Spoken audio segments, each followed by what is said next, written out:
All right. Good day, everyone. This is CJ, and we are live. Thank you all for tuning in for another edition of Hanging with Harley.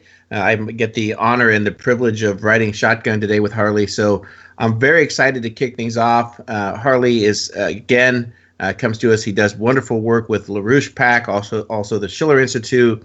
So, Harley, how are you, sir? I'm doing fine. We're having the most beautiful week of spring weather in Berlin, the Berlin area. It's really quite beautiful. Nice. Yeah, we finally had the turn. We're officially out of winter, and it appears we're not going to have much of a spring because yesterday was like in the 80-degree mark. So it appears we're heading straight to summer, Harley. Well, the one thing that looks like summer here is mosquitoes.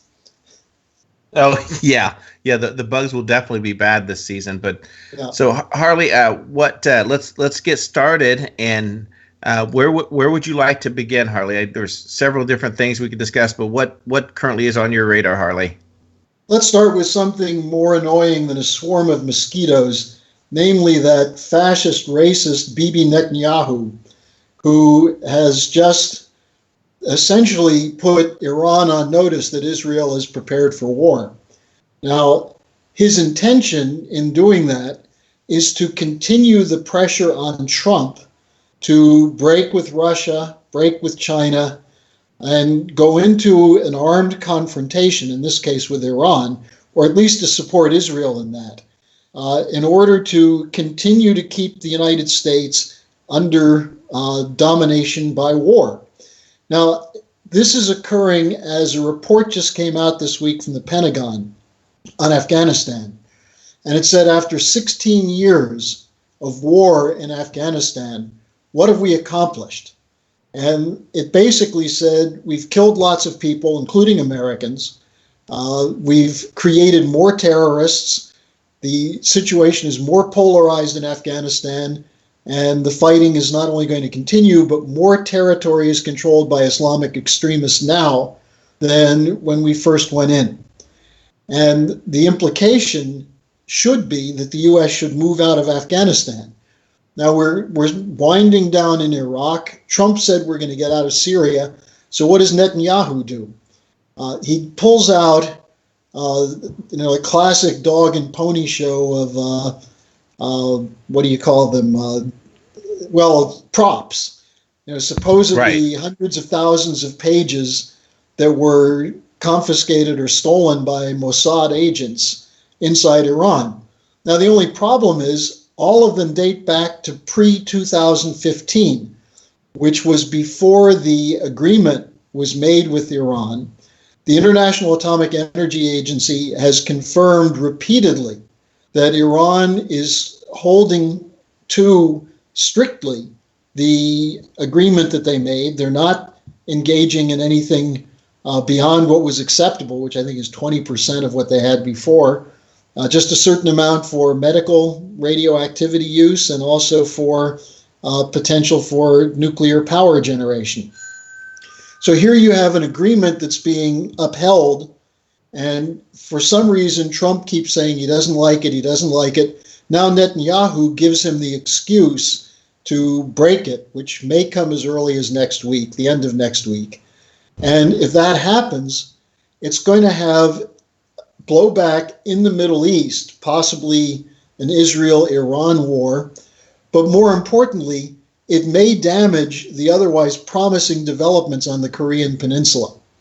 And so I think I'm starting with this because it's a continuation of what we've seen with Russiagate, with the Skripal affair, the Duma chemical weapons hoax, and now Netanyahu, an attempt to tie the United States down in war that would have the ultimate effect of pitting the United States against Russia. Now, that is so foolish and short-sighted that it's the typical kind of thing you expect from Bibi Netanyahu, but I hope that Trump doesn't get pulled into it.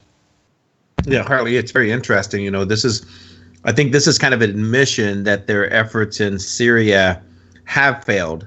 It was completely proven false that there was not a chemical attack that they launched those initial attacks on a few weeks ago.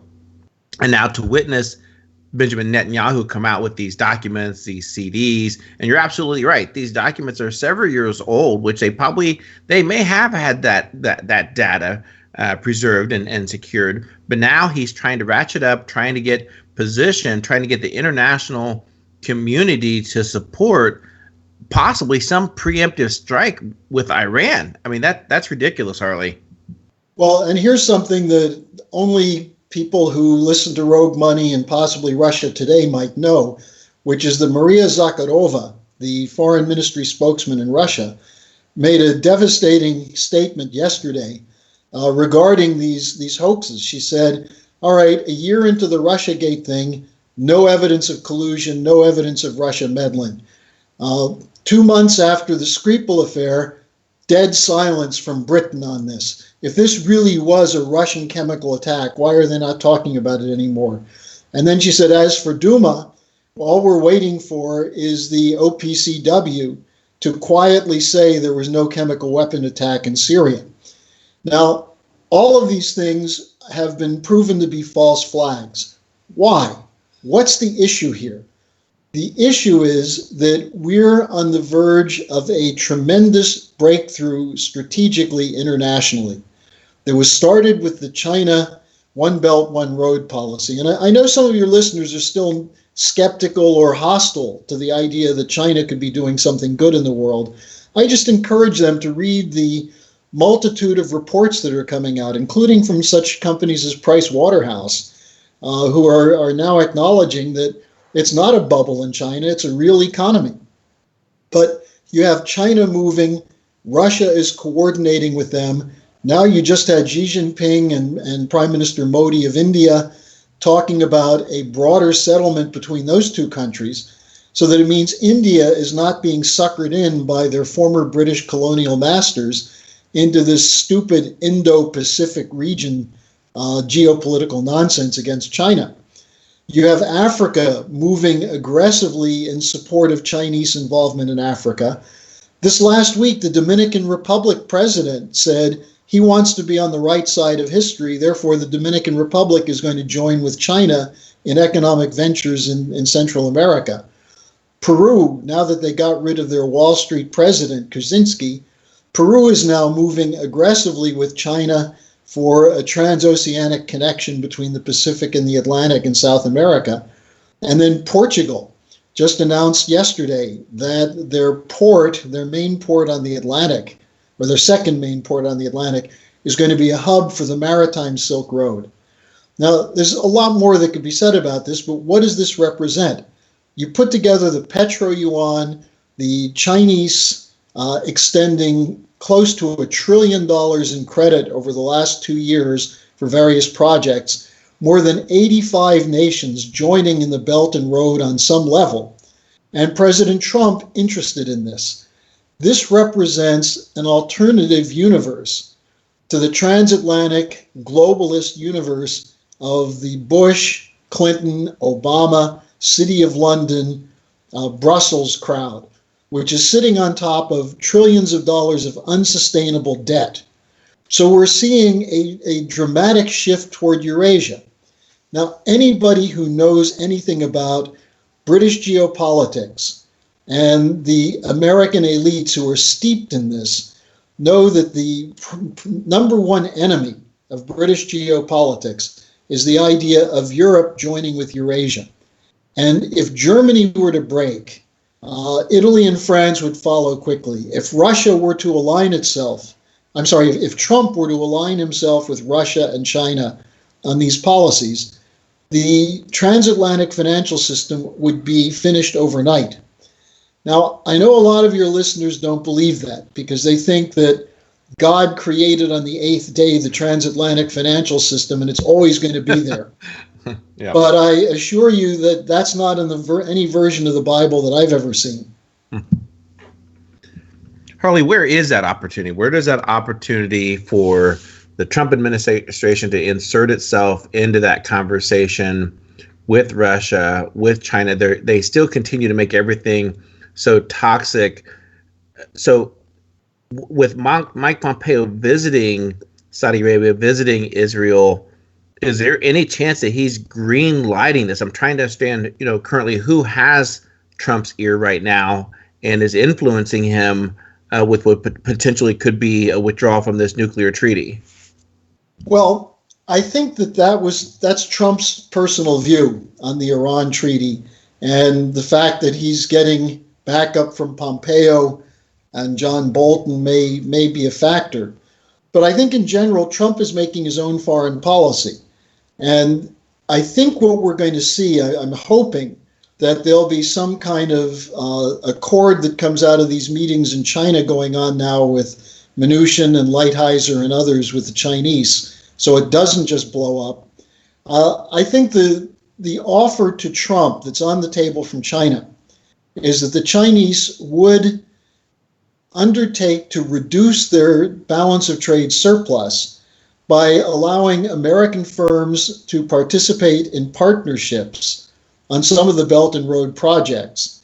And secondly, that the Chinese would use some of their holdings of treasuries, of US treasuries, as a seed capital for an infrastructure bank in the United States.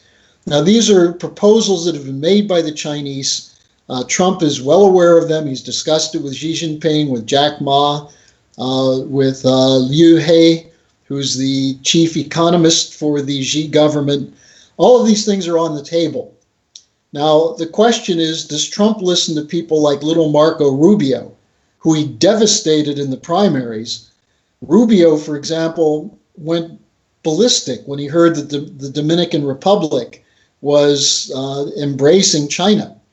And he said, China is threatening these small countries, threatening them and bribing them. Well, little Marco, have you ever read anything about banana republics and the role of the United States in Central America? How ignorant could this twerp be?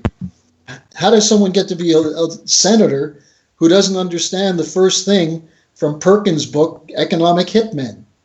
So, the fact that the Chinese are coming in and actually offering them something of value is what's moving countries into that direction. Now, Trump has accomplished a few things that are quite significant. Most importantly, the Korea development, which President Moon of South Korea gives Trump credit for. And the main thing, while we hear all the talk about sanctions and threats, the other thing is that he actually worked together with Putin, Xi Jinping, Abe of Japan, and Moon of South Korea to come up with an alternative. And CJ, I don't know if your listeners are aware of this, but one of the things that President Moon did when he met with Kim Jong-un is he gave him a disk drive or a memory stick with some proposals for infrastructure investment in North Korea. And apparently Kim Jong-un plugged this into a computer, took a look at it, and was totally excited.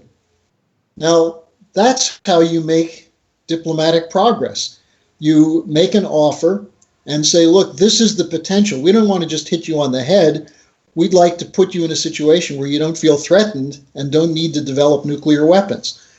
So Trump deserves credit for the potential out of this North Korea situation. However, if he listens to this lunatic Netanyahu and gets pulled into this classic example of a right-wing Zionist war in the Middle East, then it will blow apart any potential for a North Korea deal. So, this is one of these things where you cross your fingers and hope that his instincts can be tempered by some sage advice, maybe from Defense Secretary Mattis or some of the old Korea hands that are still around. Right. Yeah, and it's very interesting to see how the media is playing its role. I read today, Harley, I believe that the 9/11 Commission or something granted the rights for lawsuits against Iran. Yeah. I mean, the one country we know that wasn't involved in 9/11 was Iran. But look, this is the mythology that was pitched to Trump. And it has to do with Netanyahu saying Hezbollah is a terrorist threat against Israel. And if you actually look at the history of Hezbollah, what you see is they defended the Shiite Muslims in Lebanon from Israeli attacks, and they defended them fairly effectively. They have only engaged in activity inside Israel in response to Israeli attacks into their country. They've done some retaliation. But the idea that this is the leading terrorist organization in the world, it's a load of crap. Look at the role the Saudis played with developing Al-Qaeda and then supporting ISIS. Look at the role the Israelis have played to give logistical support, medical support, and military backup to ISIS and Al-Qaeda. So if Trump wants to sanction someone, he should be sanctioning Netanyahu. And in this, it would be useful if some of these presidential scholars who are rattling around on some of these talk shows would sit down with Trump and tell him what Eisenhower did in 1956, when the British and the French got the Israelis to join them in an attack on Egypt when Nasser nationalized the Suez Canal. What Eisenhower did is he said to Britain, France, and Israel, you get out. We consider this a foolish action. It's against our interests, and we're not going to tolerate it. And within 24 hours, the British troops, the French troops, and the Israeli troops pulled out. That was when we had a president with the guts to stand up against this globalist Zionist operation, which was developed by the British as a tool to use against American interests. Absolutely. Yeah, absolutely. And again, I fully agree that a lot of credit, North and South Korea, Trump's actions, his bold steps that he took in dealing with Kim Jong-un. I'm just hoping, Harley, that the same can happen with Benjamin Netanyahu. Apparently, Trump has told him, hey, do you want peace or not? Pretty straightforward. And to see his latest actions, it's going to be interesting to see what are the next steps for Israel. Well, keep in mind one other thing. The day after Netanyahu's televised program, a number of senior Israeli intelligence officials came out and said, there's no smoking gun here. We already knew all of this. There's nothing new. Even the cowards at the European Union, Mogherini, the foreign minister of the European Union, said, well, we don't see anything new here. This word of this has to get out, that this is nothing more than an attempt to engage in another of the endless wars in the Middle East. Now, I'm not saying that Iran and Israel are about to go into an all-out war, but the Israelis do have a nuclear arsenal. Iran does have a fairly large army. It's not known how well equipped they are, how effective they could be, but the Israelis would have to do most of this long distance, which means missiles, which means airstrikes. It would require U.S. backup for refueling in air and so on. Is this really where we want to go now, into a new war in the Middle East, especially after this new report from the Pentagon that shows the absolute foolishness of this idea that you can conduct a limited war in a country like Afghanistan and succeed? Yeah, absolutely. Absolutely. Well, we'll keep our eyes on it and see where exactly this goes. Harley, what else is on your radar? Well, I think I just wrote an article this week on the cracks appearing in Deutsche Bank, the firing of John Cryan, the former CEO, the European Central Bank, worrying about clearinghouses that don't have any liquidity to clear the derivatives that might go into default, the effect this would have on U.S. banks. The author Nomi Prinz is coming out with a new book called Collusion, How the Central Banks Rule the World, or something like that. There's a lot of talk about the weakness of the economy. And what Helga Zepp-LaRouche was saying today is that we've been told by some very senior officials in banking circles in Europe, who are not friends of the European Central Bank or the U.S. Federal Reserve, that they think part of the plan might be, if you can't get Trump with Russiagate, if you can't get him to go to confrontation with Putin over Syria or even over Iran, then pull the plug on the economy. So that going into 2018 midterm elections, the great Trump recovery, which is not really a recovery, turns into the great Trump crash. And I think this is something else that real patriots ought to be paying attention to. unless you go after the City of London bankers and their Wall Street allies, unless you go after the connection between them and the neocons and the neoliberals, you're not going to win this fight. They are very weak, but they have enormous control over the press. And unfortunately, through social media and the media generally, they have control over the minds of a lot of the American people. In some cases, it's not that people believe the nonsense they read in the press. It's just that they think these guys are all powerful and can't be beaten. And as a result, people give up without a fight. Now, again, I commend the president for standing up against the FBI, against the CIA, against Clapper and people like that, John Brennan. It's time for the more Americans to back him up on that. We need John Brennan hauled into court. We need Clapper. I mean, if they're going to go after Michael Flynn for lying on the flimsy setup, entrapment that was done by Comey's group against Michael Flynn, what about Clapper, who brazenly, openly lied about the extent of secret record keeping against American people? Right. Yep. Absolutely. So we need a calling out of the Congress, these gutless, corrupt, immoral, spineless characters. If they're not going to do their job, then get the hell out of the way. And, it's a little late to recruit a whole batch of new candidates for the 2018 elections, but we certainly can target the miserable creatures who are part of this deep state operation, either because they like the idea of these wars or because they're being blackmailed by the FBI. Yeah. Yeah, 1,000%. Day after day, we just continue to watch how the Democrats, they can't do anything. All they can do is be obstructionists at this point, really offering no solutions other than just setting their eyes on the 2018 midterms in hopes of being able to control the House, potentially the Senate. And I think that end goal, Harley, is strictly going to be to find whatever they can to try to bring articles of impeachment against Donald Trump. I think the time to act, is now. And you nailed it as far as some of these known crimes that have occurred. James Comey with leaking documents, sharing information to the press. These things that they know are factual. So it's time to move forward with some type of prosecution, some type of an announcement. To give the American people a little bit of optimism, a little bit of hope that the good guys are winning, Harley. Well, what's the Democratic Party strategy for 2018? It's Trump, Trump, Trump. You don't like Trump? Trump's bad. He's crude. He's a sexual predator. He's a conspirator with Putin, the evil Putin. They have nothing to offer. If someone were to say, what is it that the Democrats stand for? It's that they want to impeach Trump.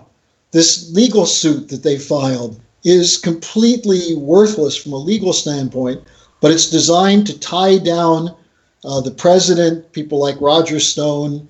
I don't think Putin's too worried about it, but you see this nonsense. Now, here's the other problem, though, CJ. What are the Republicans doing? They're going along with the anti-Russia stuff. They're saying Trump didn't collude, but Putin is bad. Well, that's not Trump's policy. There should be Republicans supporting Trump on saying, let's work together with the Russians and the Chinese against our real enemies, these British financial oligarchs who are out to destroy the United States.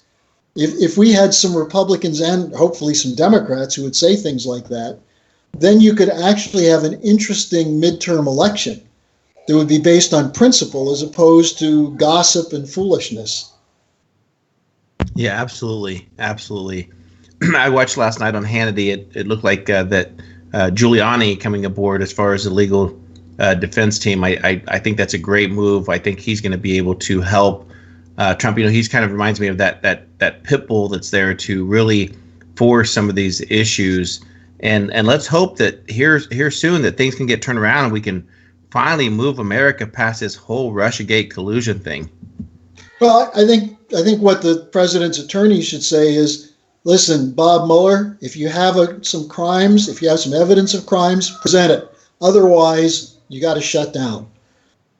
Because otherwise, as there was a very good article in Consortium News by Ray McGovern and Bill Binney, which was called Gone Fishing. And it said that Mueller is going to conduct an eternal fishing expedition until he finds something. And that this is not the intent of the special prosecutor law. It was not the original intent. It was probably Rosenstein's original intent. But this is a perversion of the American system. And there was a very good article in the Wall Street Journal. I forget the name of the author. It's a woman, but what she wrote is that Trump's best defense is not to have a personal defense, but to defend the constitutional role of the presidency from those who would destroy the office of the presidency. Because one of the points she made is that the president has the right to fire an FBI director. There are many reasons why an FBI director should be fired. What gives a special counsel the right to look into Trump's mind and say, well, you did this to obstruct justice, as opposed to say you did it because Comey is a corrupt, immoral bastard, and you have a right to fire him.